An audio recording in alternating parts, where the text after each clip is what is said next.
Okay, so we're going to be starting on the water today. I'm going to finish sealing around the banks here and then trimming that out to make it a more of a gradual incline into the water. And this little shack here is going to have a water wheel on the side of it, which is right here. And that needs to be in place before I pour the water in here and it hardens. So I'll bring you back when I get that done. Okay, so I've got the edges of the banks cut back and everything caulked. Got this little strip of wood here to catch it so it doesn't roll off the end. This is the epoxy that I'm going to be using to make the water.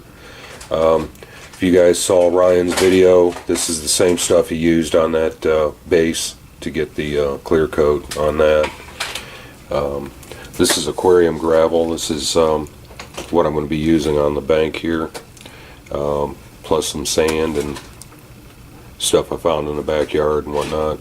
So let me bring you back. I'm gonna when I start to paint the what will become the water will be painted in here. Once I start that, I'll bring you guys back. Thanks.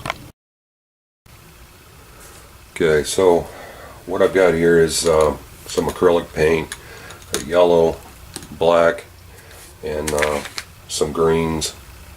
What I'm going to attempt to do, since it's my first time doing this, you want the center of the water darker and lighter toward the bank, giving the illusion that the center is deeper. So let me get some of this paint on the dish here, and I'll bring you guys back when I start putting some of this on. Okay, so what I've got here is 2 or 3 greens, a couple yellows, the black, and the white in case I need to lighten something up. What I'm concentrating on right now is just getting the darker color in the center. I don't want it just black. I want it to look like a deeper water. As I get closer to the bank, then I'll start using some bluish, greenish type paints going toward the bank. So I'll bring you back when I start getting some paint on here.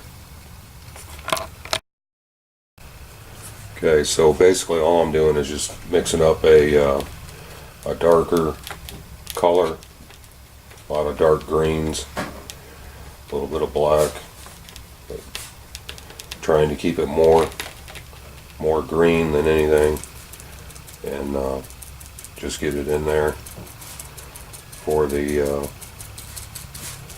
center of the water. And I believe this acrylic actually gets a little lighter when it dries. So if it looks too dark now, maybe it won't after it dries.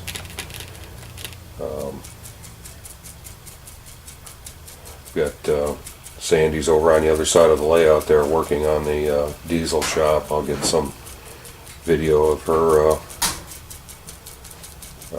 progress over there in a little bit.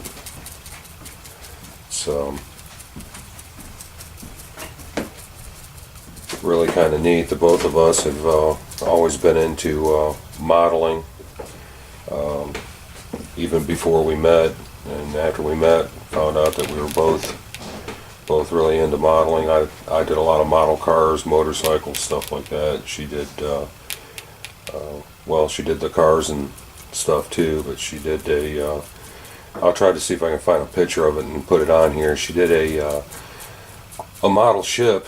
I'd have to ask her what the size was. It was huge, with all the rigging, sails. The name of the ship was the Cutty Sark, and I'll try to see if I can find some pictures and put that on this video.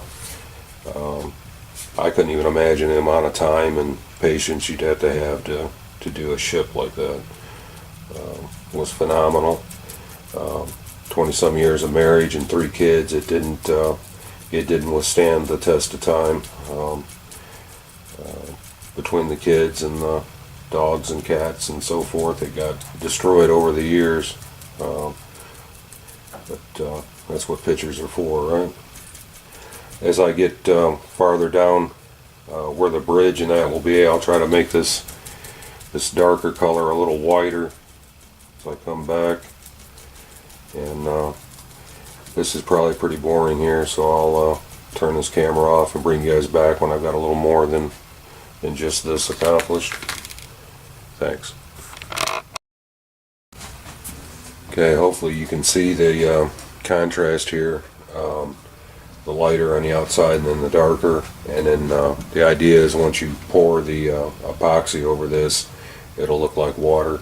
I'm not even really paying too much attention to what colors I'm mixing here. I'm just dabbing in greens, blues, a little bit of white, occasionally black, just a little bit of everything just to try to get something that looks kind of like water.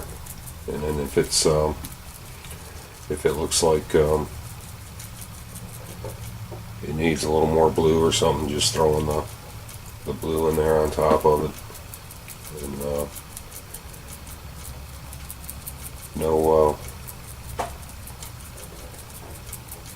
like I said, this is my first attempt at this, so hopefully it'll turn out close to what I'm looking for.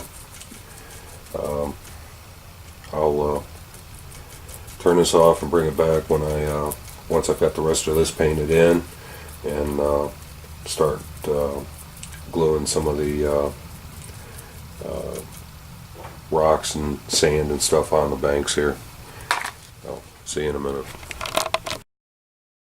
Okay, this is going to be about as far as I'm going to be able to go today until it dries, but you can get an idea of where I'm going with this. Once I get the two-part epoxy poured in, and I've just got the water wheel leaned up against there right now, and there'll probably be about half as much rock over in this area. It'll be more dirt and sand and that sort of thing. And I've still got this whole upper level that's got to be sealed, and then the same thing as what I just did down below, and then of course the waterfall will be coming down to here. I've left this hole here in case I did have to get, if a train became derailed or something, I've got access to this mountain to be able to get in there and work. But like I said, there'll be a waterfall over the hole. You won't see the hole. So anyway, I'll shut this off. We'll go over and we'll take a look at the diesel shop and see what kind of progress Sander has made. I'll bring you back in a minute.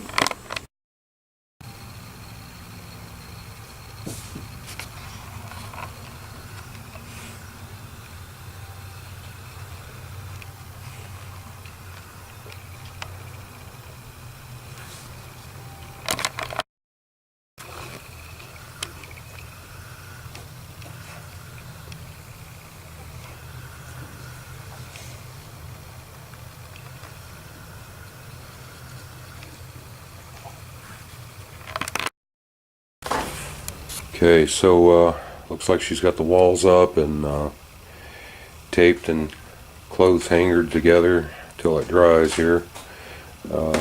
Once the walls dry, and get the framework that goes across here in, then I can start wiring the LEDs that go in on the cross beams. And I think we're going to make the roof where we can take the roof off and get inside. So I still want to put tools and stuff along the side and so forth, but the walls are finally up. So from the Redneck Railroad, until next time, see y'all later. Thanks for watching.